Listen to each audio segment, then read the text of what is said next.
Welcome, weary traveler. You've left the noise of the world behind and stepped into a realm untouched by time. Here, candlelight dances upon ancient stone walls, and the air carries the soft hum of forgotten lullabies.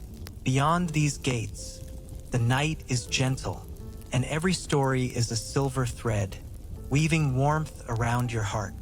So rest your mind. Let each word be a quiet step into the halls of dreams until sleep, tender and deep, finds you. You are safe here, and the world drifts away.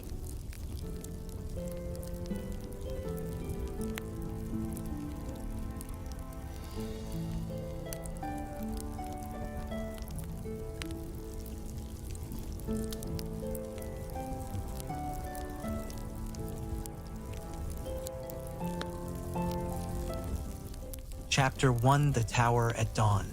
The first light of morning touched the glass tower with a glow so tender that it seemed to rise not from the sun, but from within the tower itself.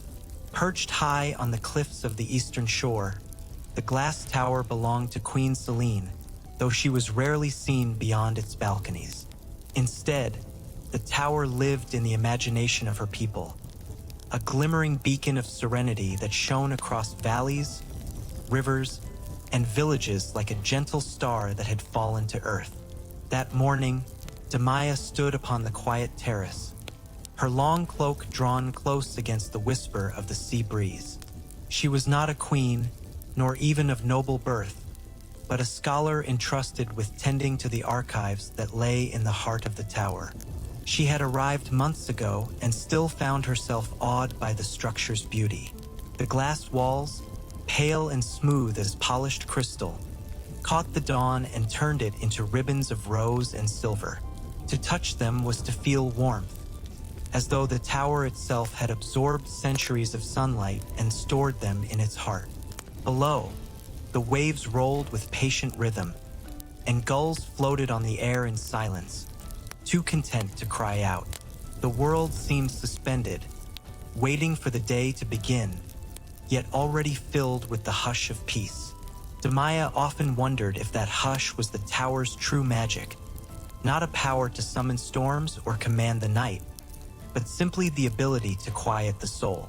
As she stood lost in thought, the sound of footsteps came soft against the terrace floor. Turning, she saw Josette approaching, her friend and companion in these halls. Josette had hair the color of honey left in the sun too long, and she carried with her the warmth of hearth fires even in the cool morning air. She brought a basket of bread and fruit, the simple meal they would share before beginning their day's duties. "You are up before the queen's pigeons stir," Josette said with a smile, setting the basket upon the stone ledge. "The light wakes me," Demaya replied softly. "Each morning feels like the first I have seen here, as though the tower means to show us the world anew, again and again." Josette nodded, following Demaya's gaze out to sea. "It is quiet, too quiet for some, perhaps, yet I think we were meant for such stillness." They sat together in silence, breaking the bread between them. The air was cool and tasted faintly of salt, the kind of freshness that cleared every thought but the simplest. It was not long before Cammy joined them, her steps light, her presence delicate as if she had been stitched from threads of dawn itself. Cammy had been in the tower far longer than either Demaya or Josette. She served as a kind of gentle caretaker of the queen's chambers, though she rarely spoke of her duties. "Queen Selene will not rise until the sun has climbed much higher," Cammy murmured as she reached them, her voice carrying a calm rhythm that matched the sea's waves. "She dreams long dreams, as though each night she must travel the heavens themselves before returning to us." "Does she dream alone?" Demaya asked softly. Cammy's eyes glimmered, though she gave no certain answer. Instead, she lowered herself beside them, accepting a slice of bread Josette handed her. They ate together with no urgency, as though the tower itself slowed their hearts and stretched time into a gentle thread. After their meal, The three women rose and made their way inward, stepping into the tower's great hall. The walls shimmered faintly, holding the light of dawn as if within them. Everywhere was soft glow and quiet shadow, like walking through a dream shaped by glass. Demaya paused to lay her hand upon one wall, feeling again the warmth that lingered there. She imagined that warmth came from Queen Selene herself, who seemed woven into the tower as much as stone or sea. Their footsteps echoed faintly as they moved deeper. They passed tall shelves of scrolls, ancient and new, that Demaya was tasked with ordering. The air carried the faintest fragrance of lavender, always present, though no one could say from where it drifted. Josette, carrying a cloth bundle, made her way toward the kitchens, humming softly. Cammy drifted upward toward the spiral stairs that led to Selene's chamber. Demaya lingered behind, breathing in the quiet, watching dust motes turn to golden sparks in the slanted sunbeams. She closed her eyes and let herself sink into the silence, letting it carry her like a tide. Sometimes, she wondered if life outside the tower still moved with its usual speed. Villages bustling, markets calling, carts creaking down dirt roads. Here, in contrast, even the smallest sound, a step, a breath, a turning page, felt like a bell rung in a cathedral of calm. Hours passed in their gentle rhythm. Demaya lost herself in parchment. Josette sang softly while tending to the gardens. Cammy moved like a quiet guardian through the upper halls. When midday came, they gathered once more on the terrace, and the sea glittered with diamonds of sun. Cammy leaned on the railing, eyes half closed, her expression serene. "Do you think she will come down today?" she asked, though her voice was hardly more than a whisper. "She might," Demaya said, setting aside a book, "though perhaps it is enough that she is here. Her presence makes the tower breathe." Josette smiled at that thought, pouring water into 3 clay cups. "Then we should breathe with it." And so they sat once more, 3 women in a tower of glass, listening to the world around them. The gulls wheeled silently overhead, the sea rolled, and the tower shimmered, glowing brighter with every moment of the sun. There was no hurry for the queen to wake, for her tower was already filled with life, and with peace enough for all. As afternoon waned into evening, the light softened again. Shadows stretched across the terrace floor, turning the glass to hues of violet and indigo. A coolness settled over the sea, and stars began to appear faintly, one by one, as though testing the night. Demaya, Josette, and Cammy remained upon the terrace, speaking little. Their words were few, but their silence was full of understanding, of shared presence, of the calm that only such a place could bring. They knew another dawn would come, and with it the same glow, the same stillness, the same sense of being held gently within the heart of the glass tower. For now, they allowed themselves to rest, knowing that night had come not as an ending, but as a continuation of the same peaceful thread that bound them all together. The glass tower glimmered under the stars like a beacon not of power, but of quiet. And as the women watched, they felt themselves drift into the rhythm of the night, hearts steady, minds hushed.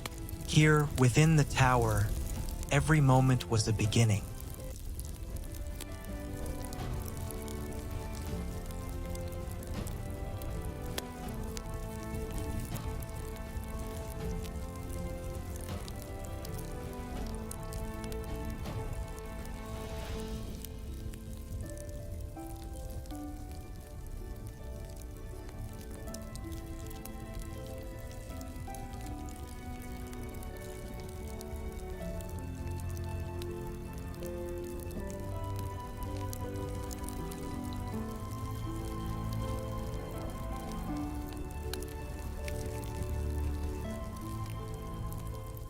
Chapter 2, The Queen's Balcony. The day after dawn had unfolded with the same serene rhythm that always accompanied life within the glass tower. Yet this evening felt touched by something softer still, as though the world outside and the tower itself leaned toward a single moment, waiting for Queen Selene to stir. Demaya stood within the library, her fingers gliding across the worn bindings of scrolls. The parchment whispered faintly beneath her touch, a hushed reminder of the voices of the past.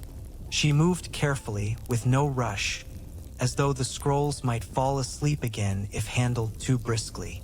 From above, faint steps drifted downward, the unmistakable pattern of Cami tending to her duties in the Queen's chamber. The sound was like a lullaby in itself. Every footfall was deliberate, steady, and light, as though Cami walked not upon stone but across the surface of a calm pond.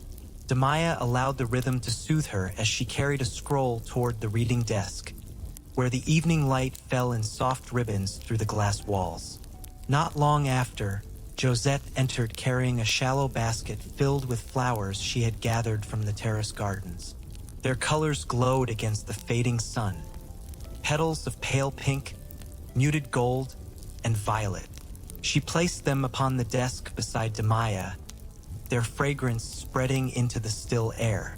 "Even the flowers seem quieter here," Josette murmured, arranging them with gentle hands.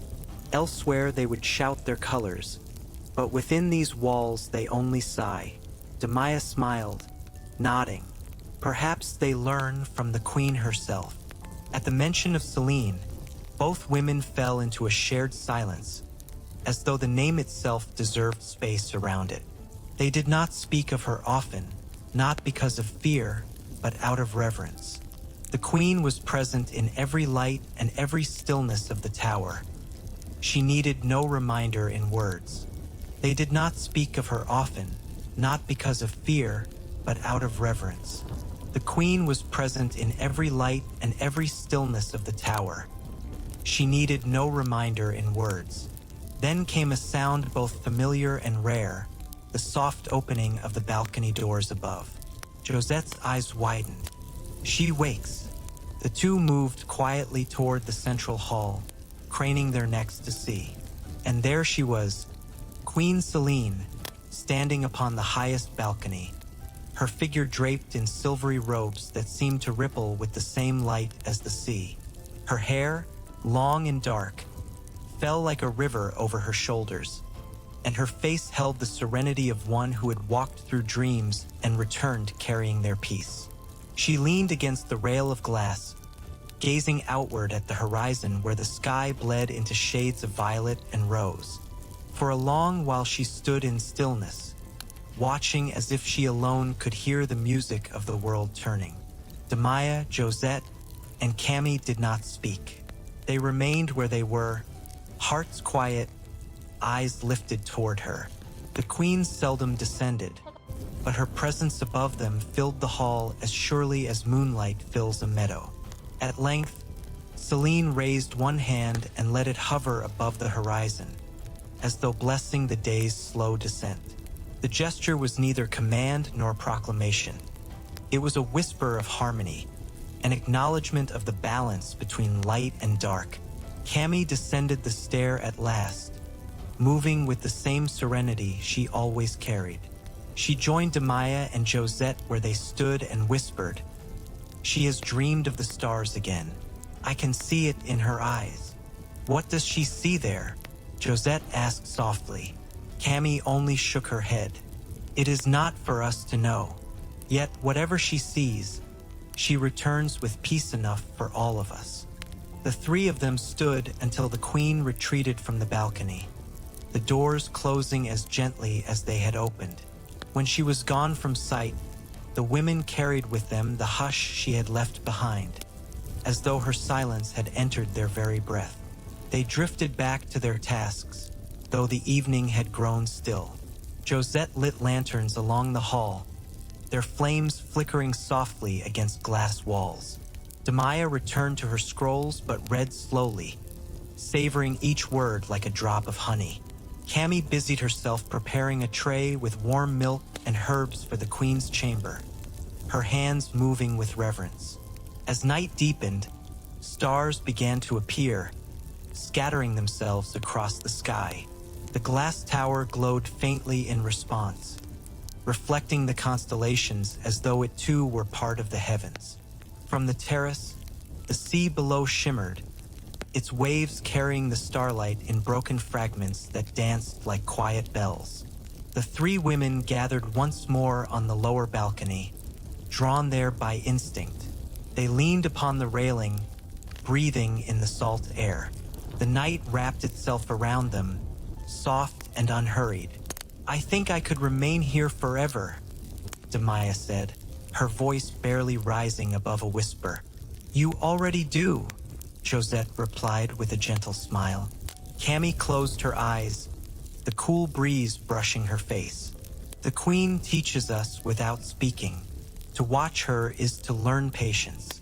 To feel her presence is to understand calm. Perhaps that is enough." No one answered at once. They let her words sink into them, as stars sank into the sea. The hush between them was as rich as any story, as comforting as any embrace. When at last they parted for the night, each carried that stillness into their chambers. Demaya curled by her small window, a candle flickering beside her, parchment folded upon her lap. Josette tucked herself beneath the quilt, lavender from the gardens sewn into the fabric. Cammy slipped silently through the upper halls, her steps echoing softly, carrying the queen's tray to her chamber. And above them all, Selene herself gazed out still, her balcony doors open to the night, her eyes reflecting starlight as though she had caught it in her dreams. The tower stood in its quiet splendor, glowing faintly against the sky, and the kingdom beyond slept in the peace it cast outward. Here no danger stirred, only the steady rhythm of waves, the whisper of the breeze, and the hush of a queen who dreamed for them all.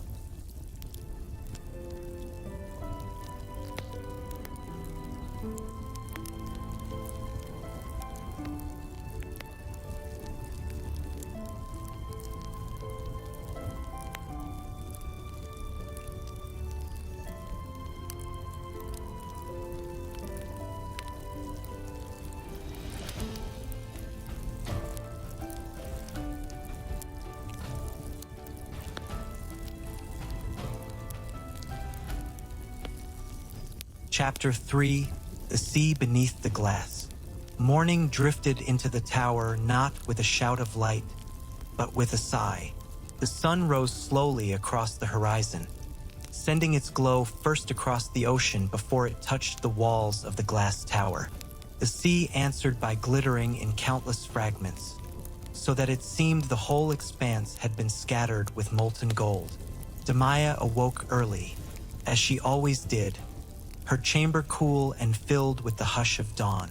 She lay still for a moment, listening to the soft pulse of waves far below, their rhythm reaching her even through glass floors and walls. The tower seemed to breathe with the sea, both moving in a single, endless song. She rose, wrapping a pale shawl around her shoulders, and padded barefoot toward the balcony. When she opened the glass door, the air was fresh and faintly salted, carrying with it the calls of seabirds in the distance. The world below was washed in early colors: rose, lavender, soft gold. For a moment, Demaya felt as if she stood not in a tower, but upon a cloud that drifted with the tide. Her gaze traveled downward to the water itself. She loved the sea at this hour, when it reflected light in ripples so delicate they seemed woven of silk. Every wave whispered, every crest gleamed and fell like the hem of a gown. Josette joined her not long after, her dark hair braided loosely over one shoulder, her hands holding a small basket of fruit. "I thought you would be here," she said softly, stepping onto the balcony. She placed the basket on the ledge and leaned beside Demaya. "Doesn't it seem," Josette continued, "that the sea is a mirror for the sky? One breathes above, one breathes below, and we are caught between them. Demaya nodded slowly. Perhaps that is why the queen chose glass for her tower, to remind us of both. Their voices were no more than murmurs, as though to speak too loudly would disturb the balance of air and sea.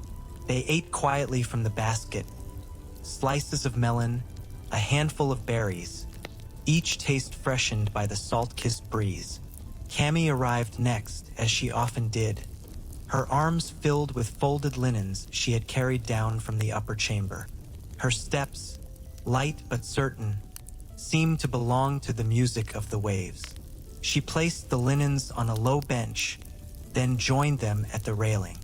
"Selene has not stirred yet," Cammy said, her eyes turned upward toward the highest balcony. "She sleeps still." "Then let us keep watch for her," Demaya replied. So the three women stood side by side, gazing outward at the sea. None felt the need to fill the silence. The waves and the wind spoke enough. They watched as fishing boats began to drift out from the distant shore, their sails catching the early light. From here, the boats looked no larger than toys, their sails like folded paper, yet the sight filled the horizon with life. Time in the glass tower did not move quickly. It stretched and swayed like the tide, unhurried, endless. The women often lost themselves in its rhythm, as they did now. At last, a faint sound stirred above them, the creak of a balcony door, the shift of silken robes. Their heads tilted upward in unison. And there she was, Queen Selene, her figure once again touched by dawn, her hair loose and streaming like a river of night. She rested her hands lightly on the railing, her face turned toward the sea. The women did not call to her. They simply watched, their breath slowing, their hearts softening as though in answer to her stillness. Selene's gaze seemed endless, as though she looked not at the sea alone but into something beyond it, into the very rhythm that bound earth and sky together. After a long while, the queen lifted one hand, fingers brushing the morning air as though she traced invisible lines upon it. She lowered it again without word or sound, but the gesture lingered in the hearts of those who watched. Demaya whispered, "She draws blessings we cannot see." "Perhaps," Josette replied, "but we feel them all the same." Cammy's eyes glistened faintly. Her silence is her gift. The queen lingered, then turned, her balcony doors closing once more with a sigh. The three women exhaled slowly, as though waking from a dream. They returned indoors, each carrying something of that vision within them. The rest of the morning passed in its quiet rhythm. Demaya spent her hours copying faded words from one parchment to a new one, her quill scratching softly across the page. Josette tended to the terrace gardens, her fingers brushing soil and stem, her voice humming low as she worked.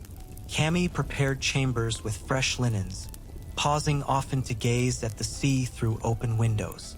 By midday, they gathered once more in the great hall, where sunlight filtered through colored glass, painting the floor with patches of soft hues.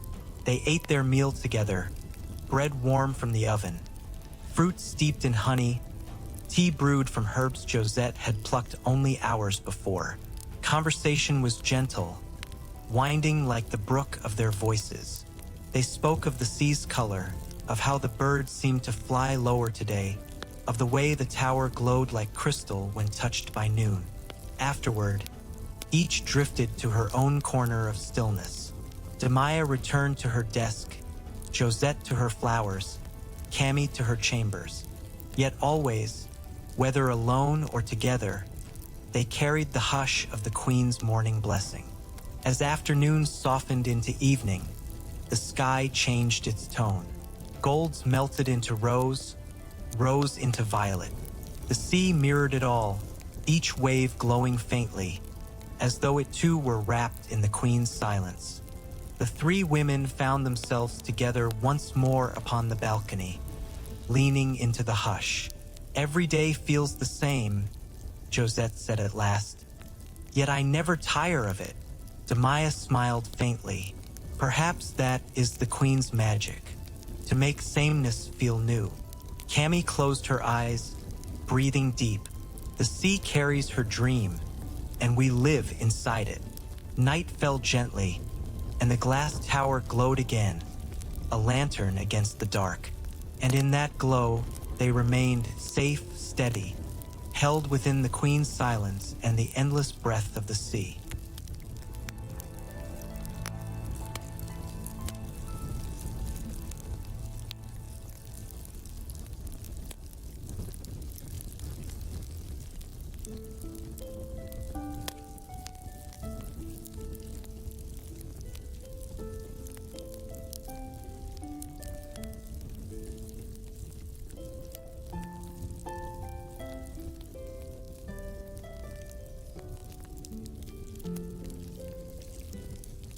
Chapter 4, The Gardens of Glass and Moonlight. Night unfolded like a veil of velvet, deep and slow, wrapping the glass tower in its soft embrace. From every angle, the sea reflected the dark sky, until it seemed the tower floated in an endless cosmos of stars. The waves rolled quietly below, silver where the moon touched them, black where shadows sank. The tower's gardens rested at the heart of its base, hidden within its glass walls yet open to the sky through a circle cut in the ceiling. These gardens were unlike any found beyond the sea. Flowers sculpted from crystal that bloomed in shifting hues, vines of translucent silver, and pools so clear they seemed mirrors rather than water. It was here that Demaya walked after supper, her shawl trailing softly over the polished glass path. The night was cool, but the glow of moonlight upon the crystalline flowers warmed her in ways she could not explain. She brushed her fingers lightly over a glass lily, its petals chiming faintly at her touch, like the sound of bells deep in a dream. The garden did not sleep as ordinary ones did. Instead, it came alive at night. The flowers swayed though no wind passed, releasing faint glimmers with every movement. It was as though the moon itself descended to play among them, scattering pieces of its glow into stem and leaf. Josette soon appeared, carrying a small lantern though she hardly needed it. The blossoms shone brighter than fire. She approached Demaya with a smile that curved softly in the dim. "You always come here when the moon rises," she said. "And you always follow?" Demaya replied, her voice no louder than the rustle of crystal leaves. Josette laughed quietly, then set the lantern down upon the edge of a pool. Its light mingled with the shimmer of the water, casting long, wavering shadows on the garden walls. Cammy arrived last, as though she had been waiting for them both.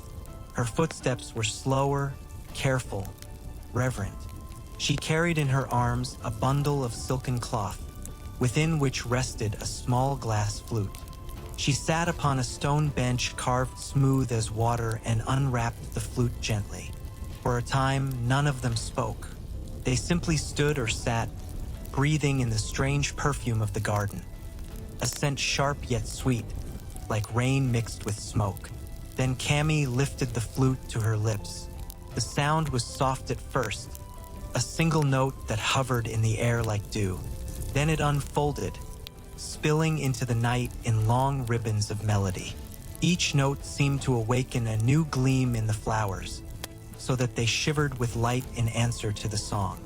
The pools rippled though no hand touched them. The vines leaned closer, as though listening.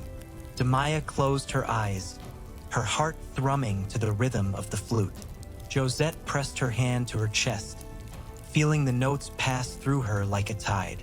And above them, in the highest chamber, Selene stood. She leaned over the balcony, her gaze turned down to the gardens. The moonlight poured over her hair, making it glow like a crown of silver fire. She did not speak. She did not need to. Her silence was music deeper than Cammy's flute, her stillness heavier than the sea. The three women felt her presence, though they did not look up. They always knew when Selene watched. It was a weight, a warmth, a quiet certainty that their every breath was held in her hand. Cammie's flute continued, winding through notes that shimmered like glass breaking, then softening into tones smooth as water. The melody wove itself into the garden until it seemed the plants themselves sang, a choir of crystal voices rising to the stars. At last, the song slowed, then stilled. Cammie lowered the flute, her lips still parted, her eyes damp. Silence fell. Not empty silence, but full silence. Thick, alive, endless. Demaya opened her eyes slowly. "It feels as though the garden is dreaming us," she whispered. Josette nodded, her hand still pressed to her chest. "And the queen holds the dream." Cammie wiped her eyes and smiled faintly. "Then let us remain in it." They lingered long into the night, moving among the glass flowers, touching them as one might touch stars. Sometimes one would hum, sometimes another would laugh softly, but always the quiet of the queen wrapped around them, steady as breath. When the moon reached its highest, they gathered around the central pool. Its water glowed pale, reflecting the silver circle of the open sky above. They sat together, shoulder to shoulder, their reflections mingling in the water until they seemed one figure rather than three.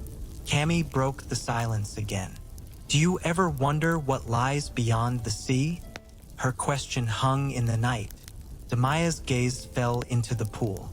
"I think of it often, but I also think we are where we must be. The queen's silence is a wall, protecting us, binding us." Josette tilted her head. "Perhaps it is not a wall. Perhaps it is a bridge. One that leads across the sea, but only for those who can walk it without sound." Cammie sighed, but her smile remained. "Then I hope we never need to cross. I am content here." Above, Selene turned from the balcony at last, her robes trailing shadows like water falling. She left the night to them, but her presence did not fade. The three women stayed until their eyelids grew heavy, until the flowers dimmed and the pools stilled. At last they rose together, gathering their shawls and the lantern, and left the garden behind. The tower glowed faintly as they climbed its spiraled halls, their footsteps a soft echo in the glass. When Demaya entered her chamber, she paused at the window once more. The sea was black and endless, the stars sharp above it. She pressed her hand to the glass. "The queen dreams," she whispered, "and we are her echoes." Then she lay down, her breath steady, her heart still ringing with Cammie's song and Selene's silence. The garden remained behind them, but its glow lingered, woven into their thoughts, their veins, their dreams. And so the night passed, with the tower cradled between sea and sky, its gardens alive with silence and light.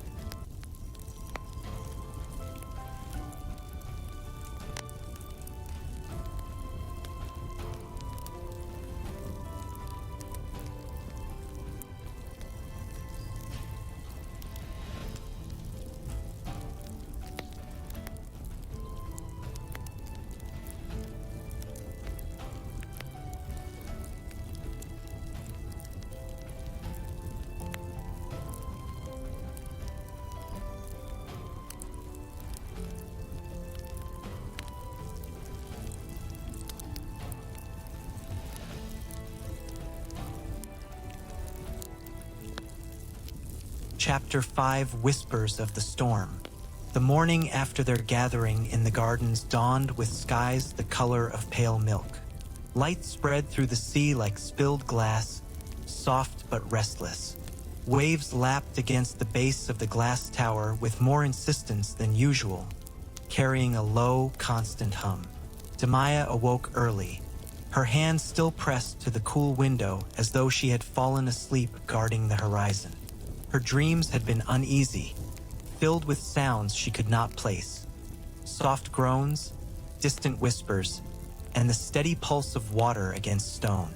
When she dressed and stepped into the hall, she found Josette already there, her cloak wrapped tight around her shoulders. "You heard it too," Josette murmured without greeting. Demaya nodded. Together they walked in silence, their footsteps faint upon the spiral stair, until they emerged in one of the tower's lower balconies. From here, the sea stretched infinite, restless, rolling in strange patterns. The air smelled of iron and salt, heavier than usual, as though the ocean carried something in its depths it wished to release. Cammy joined them moments later, her hair still uncombed, her eyes clouded. She leaned against the railing and whispered, "The sea is louder today. It feels as though it wants to speak." Her words clung to the wind. Far above, Selene watched as well, her figure faint against the higher glass. She stood motionless, her hands clasped before her, her face turned to the horizon. She seemed neither alarmed nor concerned, merely still, as if she had expected the ocean's unrest. The three women lingered, unable to tear themselves from the sight. Waves struck the base of the tower with a rhythm that felt like a heartbeat, steady, then stronger still. The glass walls trembled faintly, singing low notes as though the sea played them like an instrument.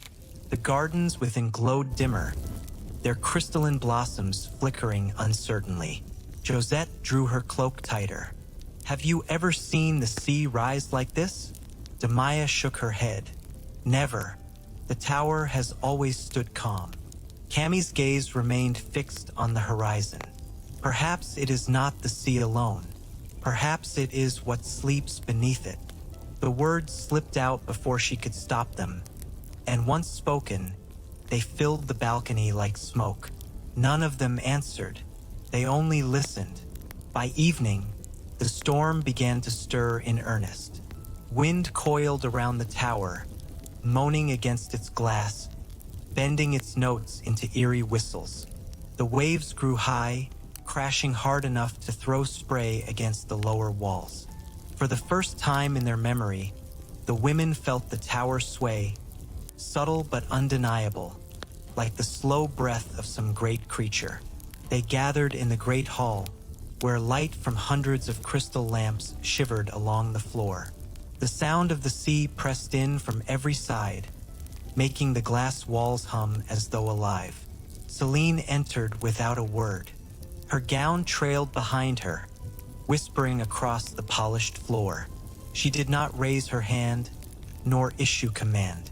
She only stood at the center, and the women drew close as if pulled by gravity. Her silence steadied them. It was the silence of ages, of tides unbroken, of stone beneath the sea. Against the storm's noise, it was louder still. Cammy, clutching her flute, whispered, "Shall I play?" Selene inclined her head, a gesture so faint it might have been imagined. Cammy lifted the flute and began. Her song was low, almost lost against the roar of the waves, but as the notes spread, the tower itself seemed to listen. The glass walls vibrated with the melody, catching it, weaving it into their hum. Soon the storm outside and the music within blurred together, two currents, one wild, one calm. Demaya closed her eyes, breathing with the rhythm of the song. Josette leaned against her shoulder, steadying herself, as though the music bound them upright. The storm raged harder. Rain fell in sheets against the tower, streaking its walls in rivers. Lightning flared, refracted through the glass, splitting into 1,000 veins of light that danced across their faces. Thunder followed, shaking the sea like a drum. Yet Selene did not move. Her eyes remained fixed on the horizon beyond, her hands still clasped. Her silence, unbroken, seemed to hold the tower itself in place. At last, the storm reached its height.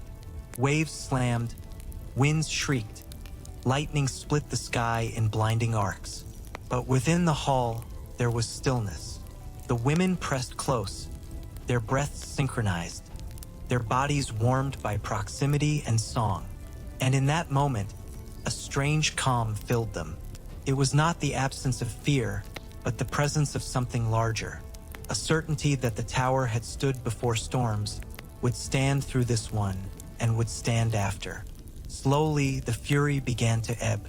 The wind's voice softened. The waves, though still restless, fell back. The rain lightened until it was only mist brushing the glass. Clouds drifted apart, revealing fragments of moonlight once more. Cammy lowered her flute, her lips trembling, her arms weak. Demaya steadied her, while Josette reached to brush damp hair from her face. Selene finally moved. She raised one hand, slow as tide, and pressed her palm against the glass wall. The sea outside glowed faintly, as though responding to her touch. For a long time, she stood that way, hand to the world, silent, eternal. Then she turned, her gaze passing over Demaya, Josette, and Cammy. No words followed, but they felt the weight of her acknowledgement, as heavy and steady as stone. When she left the hall, silence lingered, not empty, but whole. The women did not speak until she was gone. At last, Josette whispered, "We are safe." Demaya nodded slowly, though her heart still beat fast. "Yes, but the sea is not finished." Cammy closed her eyes, holding her flute to her chest. And neither is she. The storm had passed, but its memory remained.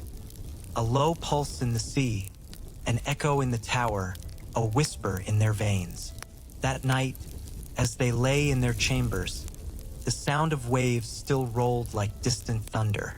Sleep came slowly, heavy with dreams they would not name. And high above, in the chamber of the queen, Selene stood once more at her window, her face to the horizon, her silence holding what the sea could not.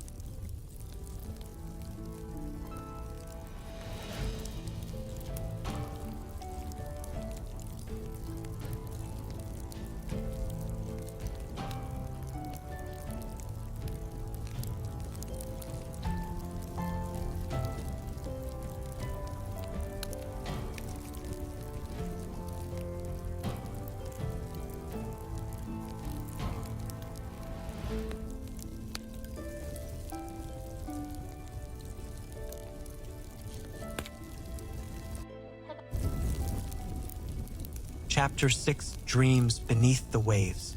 The storm passed, but the sea did not return to its quiet self. It lingered in the air, in the rhythm of the tower's hum, in the dreams of those who slept within its glass halls. Demaya awoke long before dawn, her breath shallow, her body damp with sweat. The dream had come again, water rising through the tower, filling corridors like veins, voices echoing from the deep, soft, patient, endless. She had heard her name whispered, not once, but many times, until it became part of the tide itself. She sat upon her bed, hands trembling slightly. Her chamber was filled with silver light. The moon still lingered, spilling its glow across the transparent walls. She pressed her palm against the glass. The sea beyond was calmer, but not empty. She felt its weight pressing close, as though it listened, waiting. When she finally stepped from her chamber, she found Josette already in the corridor. Her hair hung loose, her expression weary. Without needing to ask, Demaya knew. She had dreamt the same. They walked together in silence until they reached Cammy's door. It was slightly ajar. Within, Cammy sat upright on her bed, her flute clutched against her chest. Her eyes widened when she saw them, but there was no surprise, only recognition. "You too," Cammy whispered. Josette nodded. "The sea called to us." Cammy's fingers tightened on the flute. "It does not stop. Even now, awake, I hear it." They sat together in her chamber, the silence heavy with unspoken fears. The only sound was the faint sigh of waves pressing against the glass, steady, rhythmic, like breath. At length, Demaya said, "We must go to the gardens. Perhaps the blossoms will quiet us." The three moved slowly, their steps soft, as though the tower itself were listening. When they entered the crystalline garden, they found it glowing faintly in the half-light before dawn. The blossoms pulsed with dim light, like stars hidden beneath glass, each petal trembling as if stirred by unseen currents. They sat among them, the dew cool on their fingers, the air filled with the faint perfume of night-blooming flowers. "Listen," Cami whispered, and they did. Between the hum of the tower and the hush of the sea, another sound lingered, so faint it could have been mistaken for imagination. A murmur, stretched and layered, like many voices speaking at once but too far to be understood. Josette shivered. "It is not the storm that lingers. It is what lies beneath it." Demaya closed her eyes, steadying her breath. She let the sound pass through her, not resisting, not clinging. The more she listened, the more it felt less like a threat and more like a song. A song not meant to frighten, but to draw them deeper, into a stillness that touched the marrow of their bones. When the sun finally broke across the horizon, the voices faded. The blossoms in the garden brightened, scattering soft light across their faces. The three women sat in silence, the weight of the night still heavy, yet softened by the warmth of dawn. Later that day, they sought out Selene. They found her in her high chamber, her gaze fixed on the horizon as always. The queen stood as though carved from marble, her silence filling the space around her. Demaya gathered her courage and stepped forward. "My queen, the sea speaks in our sleep." Selene turned, her eyes vast and unreadable. She said nothing, but in her silence, there was acknowledgement. She had known. Perhaps she had always known. Cami's voice trembled. "What does it want of us?" Selene lifted her hand, placing it gently against the glass wall. Beyond, the sea stirred, shimmering in muted tones of silver and blue. For a long while, she stood that way, her palm against the world. Then she lowered it again, her gaze softening. Not in comfort, but in certainty. "It wants to be heard," Josette whispered, though no answer had been given. The queen inclined her head ever so slightly, as though granting the truth of it. Then she turned back to the horizon, her silence final. The women left the chamber with their hearts unsteady. That night, the dreams deepened. Demaya dreamt of walking the corridors of the tower, though the walls were no longer glass but water. Shapes swam beyond them, shadows vast and slow. A voice, lower than the sea itself, called her name. Not once, but an endless echo, until she felt she belonged to it. Josette dreamt of standing in the garden, the blossoms bending toward her, whispering words she could not understand. Their petals opened wider and wider until they revealed not flowers at all, but eyes, countless and unblinking, watching her with patient hunger. Cami dreamt of her flute turning to glass in her hands. When she played it, the notes did not rise into the air but fell downward, sinking into the deep. And from below, voices answered, weaving with her music until it became indistinguishable from their song. When morning came, none of them spoke of what they had seen. They did not need to. They met in the garden once more, sitting close together, their shoulders touching, their eyes drawn again and again to the restless horizon. The blossoms shone faintly, their light soft and fragile, as though aware of the weight pressing in from the sea. For a long time, they sat without words, their breathing synchronized with the tower's hum. Then Demaya whispered, "If the sea calls us, do we answer?" Josette shook her head. "We cannot." Cami's eyes lowered to her flute. But perhaps we already have. Silence fell again, deeper than before. The sea waited, and in the highest chamber of the glass tower, Queen Selene stood unmoving, her hand once more against the glass, her silence vast enough to hold the voices of the deep.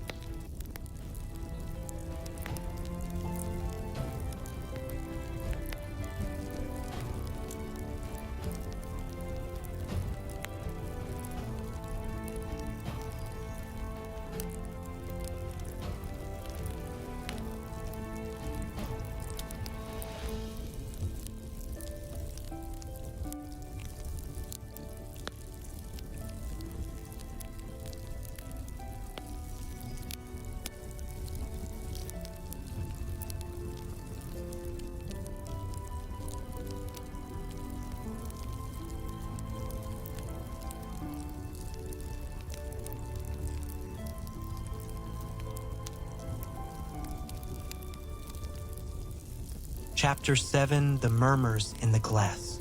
Morning in the glass tower had always been gentle. Light would fall through the transparent walls, scattering itself in rivers across the floor, refracting into pale colors as if the tower itself wished to sing of daybreak. But now the mornings felt different. They no longer woke to silence.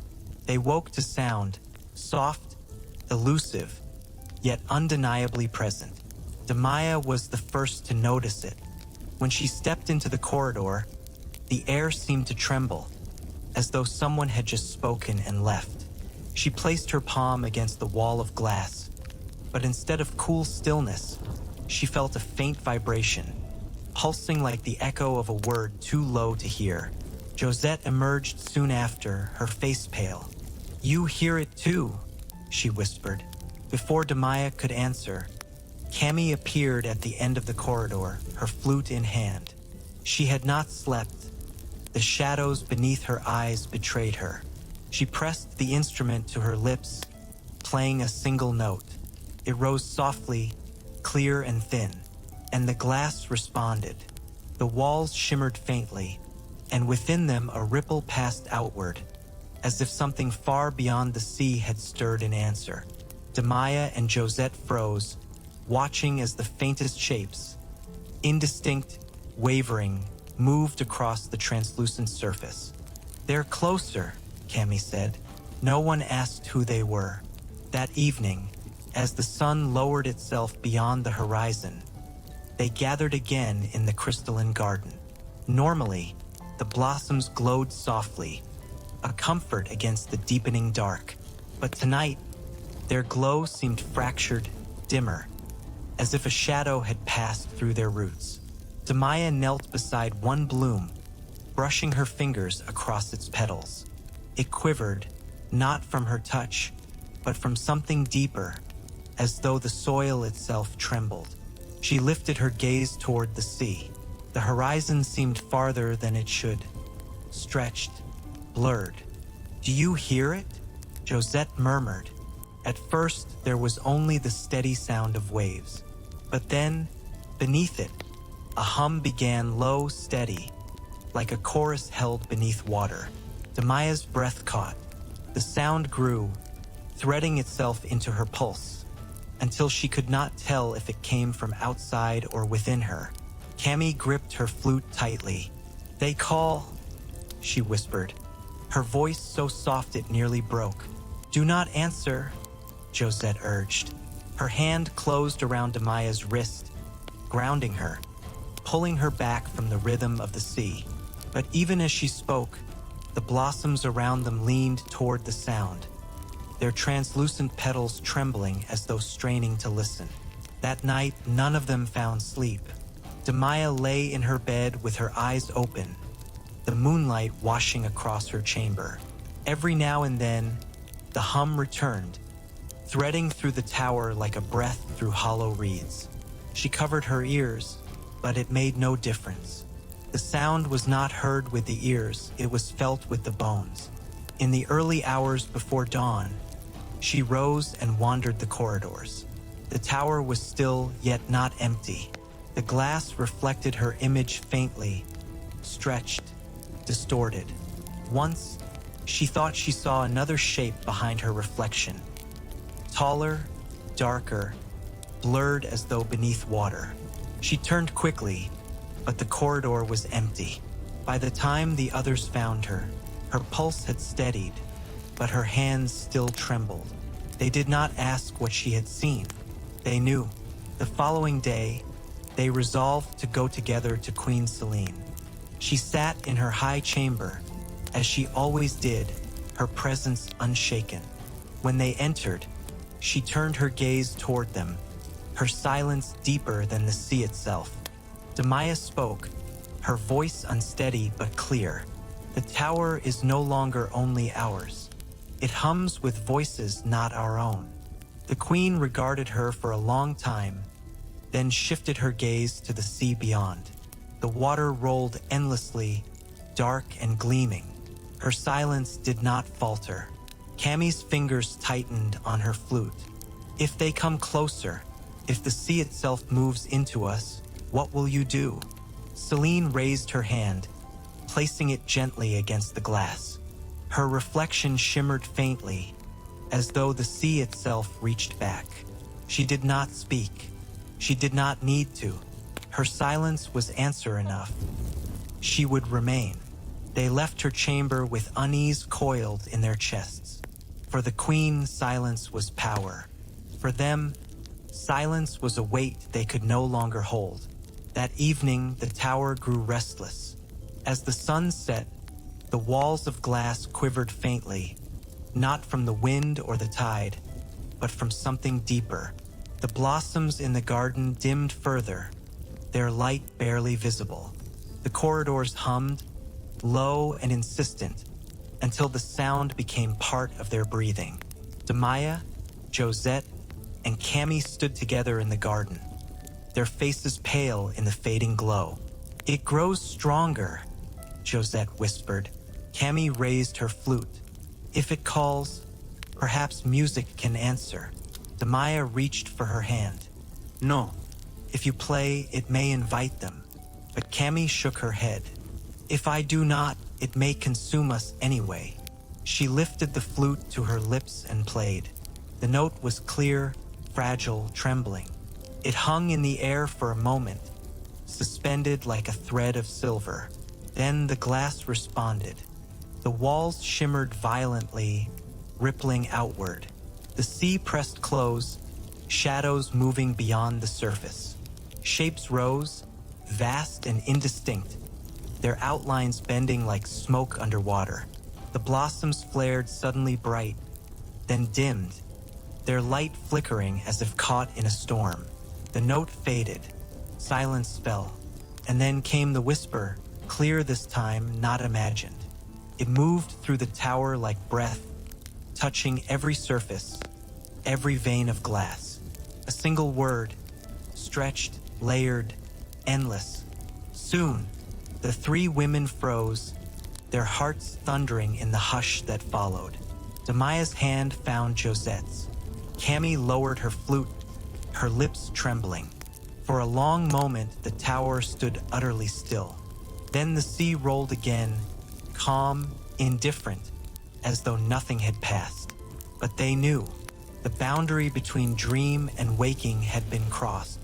The sea no longer waited only in their sleep. It was here, and it had spoken.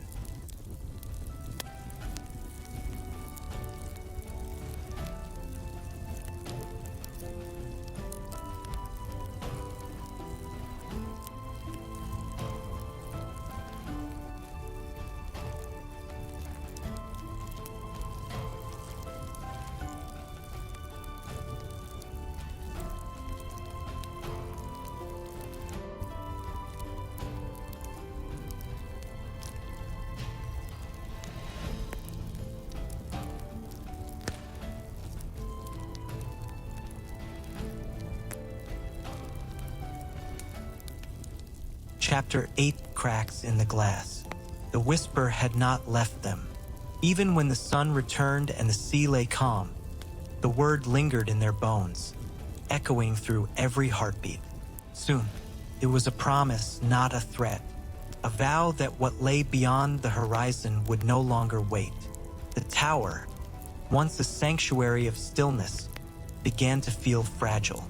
Demaya was the first to notice the hairline fracture.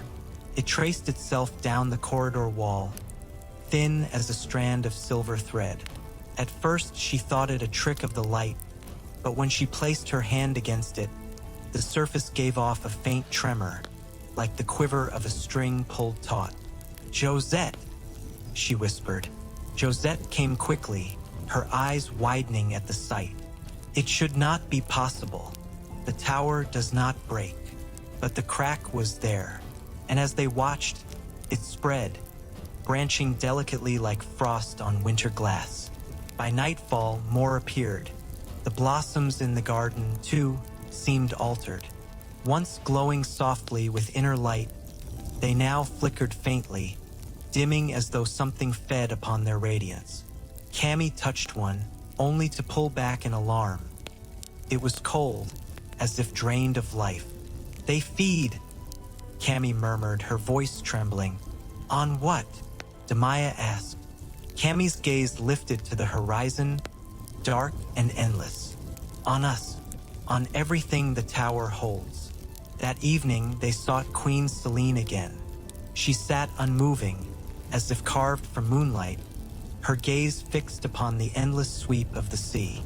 The cracks, even here, traced the walls faintly, catching the light like veins of shadow. Demaya spoke with urgency this time. "The tower breaks. We cannot ignore it. If the sea comes in..." Selene lifted her hand, silencing her. Her eyes, luminous and calm, carried the depth of centuries. For a moment, Demaya faltered. She had expected words, but there were none. Only silence, heavy and absolute. "Will you do nothing?" Josette pressed, unable to contain herself. Selene lowered her gaze to the floor, then raised it again. In her silence, there was an answer, though it chilled them. She would remain, whether the sea shattered the tower or swallowed it whole. Cammy gripped her flute tightly. "If she will not speak, then we must act." No one argued. That night, they did not sleep. Instead, they sat together in the garden, listening to the hum threading itself through the glass. It was stronger now, no longer faint.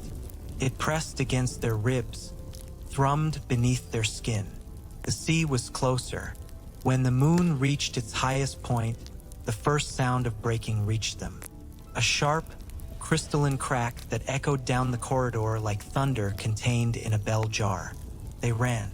The fracture had widened in the western hall. Water seeped through, not in torrents, but in threads, thin streams sliding down the glass like tears. The glow of the corridor dimmed as the water spread, staining the air with salt.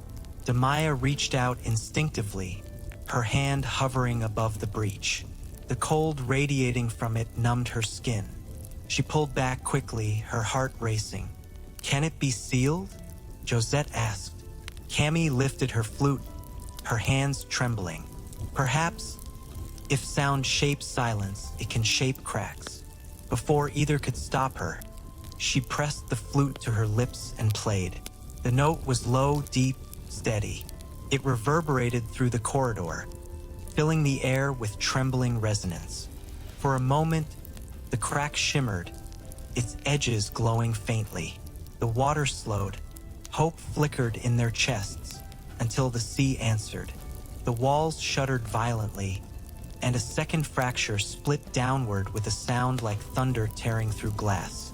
Water gushed through in greater force, spreading across the floor, pooling around their feet. "Enough!" Demaya pulled Cammy back, her voice sharp. Cammy's note faltered, breaking into silence. The water surged, filling the corridor ankle deep, then steadied again, as if the sea had taken what it wanted and paused. They stood breathless, soaked, trembling. The tower no longer belonged to them. By dawn, the water had receded, but the cracks remained. They spiderwebbed across the walls, fine and intricate, as though the tower itself had aged centuries in a single night. Josette traced one with her fingertip, her voice barely audible. "It will not hold much longer." Cammie's eyes glistened. "And when it falls, what will become of us?" No one answered. That evening, the blossoms failed to glow. The garden lay in shadow, the air heavy with salt. The silence between them stretched until it pressed like stone against their chests. Finally, Demaya spoke. "If the queen will not save us, we must decide. Do we wait for the sea to claim us? Or do we find a way beyond it?" Josette looked toward the horizon. "Beyond it lies nothing but more sea." Cammie lifted her flute, her fingers trembling. "Not nothing. There are voices. They call. Perhaps they mean to guide us. Or consume us," Josette said sharply. But even in her protest, her gaze lingered on the horizon. That night, the hum returned stronger than ever, a chorus rising from beneath the waves. It filled their chambers, pressed into their dreams, until sleep was no refuge. The cracks glowed faintly with the rhythm, as though the sea had learned to breathe within the tower itself. Demaya woke with her heart pounding, sweat chilling her skin. She rose and went to the corridor, only to freeze. The water had returned, but not from below. It seeped upward, threading itself through the cracks as though defying gravity. It climbed the walls, reaching higher, curling in patterns like script. She staggered back, breath caught in her throat. Josette appeared moments later, her face ashen. Cammie followed, flute clutched tightly. Together they stood, watching as the water spread across the glass like veins of light, spelling a language none of them knew. Then, from deep within the sea, the whisper came again. Clearer, louder, closer. The tower shuddered. The blossoms flickered faintly, then went dark. The hum deepened, rolling through the air like a second heartbeat.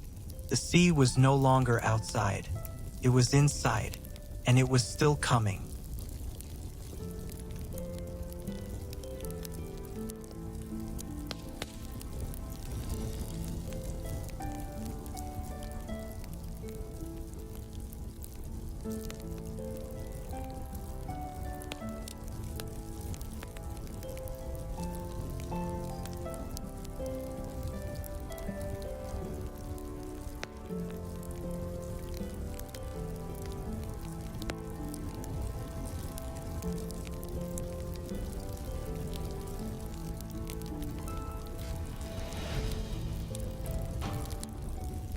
Chapter 9.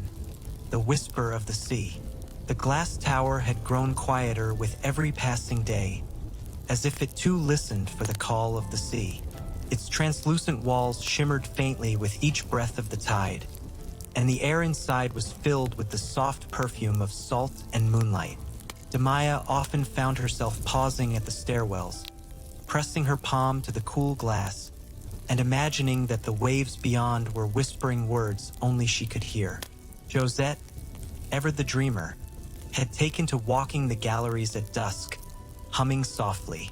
Her melodies wound around the halls like threads of silver smoke. Sometimes she would pause, looking outward, her reflection merging with the horizon, and murmur, "The sea has secrets, if only we could ask it." Cammie, quieter than both, lingered near Queen Selene more often now. She did not speak as much as she once had, but her eyes seemed attuned to every flicker of the moonlight that washed through the tower. When Selene rose from her seat and paced the balcony, Cammie was there, her steps echoing softly behind, her presence steady as a heartbeat. Selene herself seemed transformed. Though her crown still gleamed with its familiar constellation of gems, her face had grown softer, touched by the hush of contemplation. She had once been a queen of decisive gestures, each command like a bell tolling through the tower. Now her voice was gentler, her words fewer. She spoke as though she were conserving them, holding them in reserve for some final night when every syllable would matter. One evening, as the sun dissolved into the sea, leaving streaks of violet and rose across the sky, Selene summoned the three companions to the highest balcony. From there, the horizon stretched without end, a sweep of blue shadow and silver light.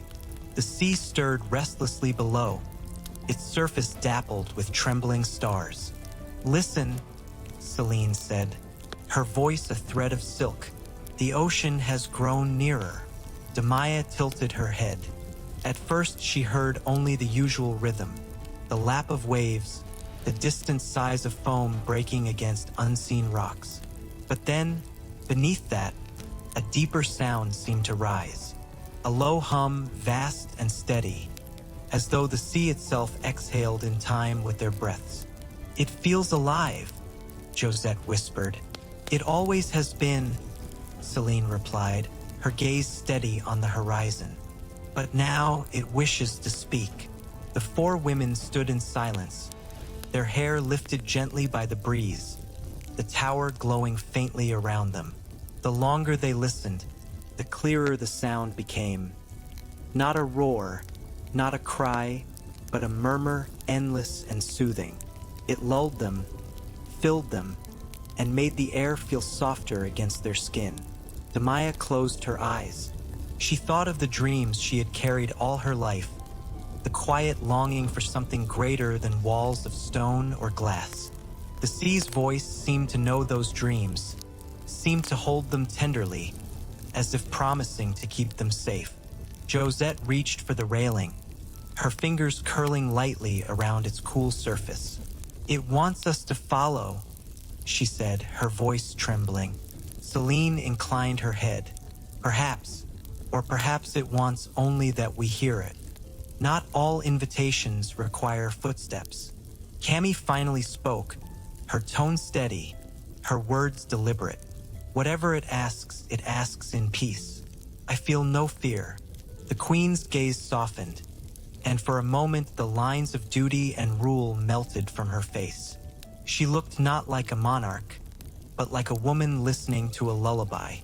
"Then we will not resist it," she murmured. "For too long we have commanded and been obeyed. Let us, for once, simply listen." That night, they remained on the balcony until the moon had climbed high into the sky. Its light painted the sea silver, each wave a brushstroke across a canvas of darkness. The glass tower itself glowed faintly, as though it had drawn the moonlight into its very bones. They spoke little, only occasional whispers. Josette humming a tune that rose and fell with the waves. Demaya asking small questions that had no answers. Cammy humming in agreement or shaking her head softly. Selene said almost nothing, but her silence was not absence. It was presence, profound and complete. When at last they withdrew inside, the tower's halls seemed changed. The glass glimmered with reflections not their own. Waves seemed to ripple across the walls, faint and delicate, as though the sea had seeped into the structure itself. The air was cool, almost damp, and the scent of salt lingered like perfume. Sleep that night came gently, carrying dreams that mirrored one another. Each woman, in her own chamber, saw visions of the sea, not stormy or wild, but calm and infinite. Demaya dreamed of walking along a beach of glass pebbles, the waves washing her feet with warmth. Josette dreamed of standing upon a floating lantern, her song carried by ripples into eternity. Cammy dreamed of lying on the shore, the stars reflected in each drop of water that touched her skin. And Selene dreamed of the tower itself, floating upon the ocean's surface, cradled as tenderly as a ship in a harbor. Morning found them refreshed, though their voices were soft with awe. They gathered again at the balcony, as though drawn there by instinct. The sea whispered still, steady as a heartbeat, endless as breath. "It is waiting," Josette said, her eyes bright. "Then we will wait too," Selene answered. And so they lingered, day after day, not seeking, not forcing, simply listening. The tower became quieter still, its rooms echoing with gentleness rather than command. Servants moved softly, speaking in whispers, as though afraid to disturb the fragile communion between sea and queen. Even the glass seemed to hum faintly, its tones harmonizing with the waves beyond. Demaya often thought the tower itself was singing now, a lullaby woven of stone, salt, and moonlight. One evening, as twilight bled into night, Selene rose once more. She looked upon her companions, her eyes deep with something unreadable. "The sea will take us soon," she said, her voice calm, unafraid. "But not as conqueror, as keeper." The words fell gently, like petals drifting into water. No one argued, no one feared. They only breathed together, listening, as the waves whispered their endless hymn, and the glass tower shone with quiet light beneath the stars. The night deepened, the sea sang, and the women together allowed themselves to be held by both.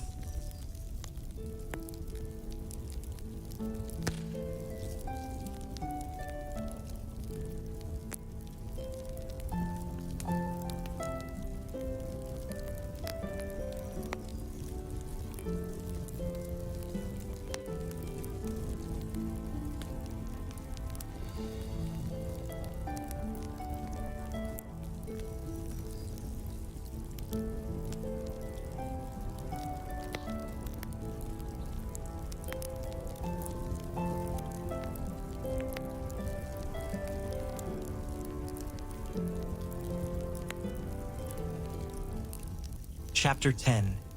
The Sea's Embrace. The last dawn in the glass tower came not with trumpets or fanfare, but with a soft silver light that spread gently across the sea. The horizon glowed like the inside of a pearl, and the waves seemed calmer than they had in weeks, their murmurs low and constant, as if preparing for a final song. Demaya woke before the others. She lay for a moment in her chamber, watching the light pass through the glass walls. It painted shifting patterns across her sheets, ripples of brightness that reminded her of shallow water on a quiet beach. Rising, she touched her bare feet to the cool floor and moved to the window. Beyond, the sea shimmered, patient and vast, as though it had been waiting only for her gaze. Josette was already in the corridor when Demaya emerged. Her long hair brushed smooth, her eyes wide and shining. "I dreamed of lanterns again," she whispered, voice trembling with wonder. But this time, they drifted upward instead of outward, as though the sky itself had become the sea. Demaya took her hand. Perhaps both are the same now. Together, they walked to the balcony, where Cammy and Selene already stood.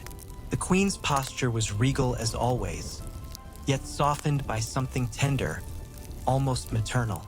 Cammy's hand rested lightly upon the railing, her shoulders drawn back, her breath steady. Both turned as Demaya and Josette approached, and for a moment the four simply looked at one another, the bond between them unspoken yet strong. "The time has come," Selene said, her voice no louder than the hum of the tide. "The sea will have us, and we will not resist. It does not wish to destroy. It wishes to carry." They listened. The whispering that had haunted the nights was clearer now. Not words, but a rhythm, slow and eternal. Each wave seemed to match the beating of their hearts, each sigh of foam a lullaby. As the sun rose higher, the tower itself seemed to change. Its glass walls glowed faintly, as though lit from within. Shapes of waves rippled across their surfaces, though no water touched them.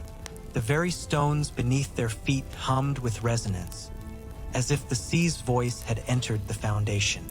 Demaya leaned close to the railing, her breath fogging faintly against the glass. "It is calling us home." Selene closed her eyes. "And home we shall go." The four remained there until the day aged toward dusk. No one spoke of fear, for none felt it. Instead, they shared small stories, fragments of memory spoken in quiet tones. Josette recalled her childhood songbird, how it sang every morning until the day it flew away. Cammy remembered the scent of her mother's bread, rising with the dawn. Demaya spoke of the first time she had seen the tower's crystal stairs, glowing beneath her feet like frozen light. Selene, after a long pause, shared nothing of queenship or command, only a memory of her father lifting her high above the tide as a child, telling her that the sea was too wide to ever fear. When the sun lowered and the first stars trembled into being, the moment arrived. The sea's whisper deepened, a steady chord that filled the air. The tower shivered not with violence, but with release. Its glass walls glowed brighter, as though drawing moonlight into every seam. The foundations loosened, stone by stone, yet no crack formed, no ruin spread. Instead, the entire structure seemed to grow weightless, like a lantern set free. "Hold to me," Selene said softly, though none needed telling. They gathered close, hands entwined, hearts steady. Slowly, the glass tower lifted. It rose from the cliff where it had stood for centuries, water spilling gently from its base. No rubble fell, no sound of collapse rang out. It rose whole, serene, and drifted outward, carried by invisible hands of tide and moonlight. The sea received it tenderly. Waves spread wide around its base, shimmering like silver silk. The tower floated, its reflection glowing faintly upon the water's surface. The horizon seemed to open, drawing it further, deeper, away from land. Inside, the air was still. The women held close, listening to the low hum that resonated now not only in the sea, but in the tower itself. Every pane of glass vibrated softly, singing. The structure had become an instrument, and the ocean played it. "Do you hear it?" Josette whispered, tears glistening on her cheeks. "Yes," Cammy answered. "It is a lullaby." Selene's eyes lifted to the moon, now full and bright above them. "It is the end of kingdoms and the beginning of peace." The tower drifted far from shore, further than any eye could follow. Stars multiplied, scattered thickly across the sky. Their reflections mirrored in the sea until it was impossible to tell where water ended and sky began. At last, the women released their hands. They did not step apart in fear or sorrow, but in trust. Each moved to a different window, gazing outward, feeling the night embrace them from every side. Demaya pressed her palm to the glass, watching the waves shimmer. Josette leaned against the frame, her lips parted in silent song. Cammy lowered her head, eyes closed, her breath deep and even. Selene stood tall, crown gleaming like a constellation, her gaze infinite and calm.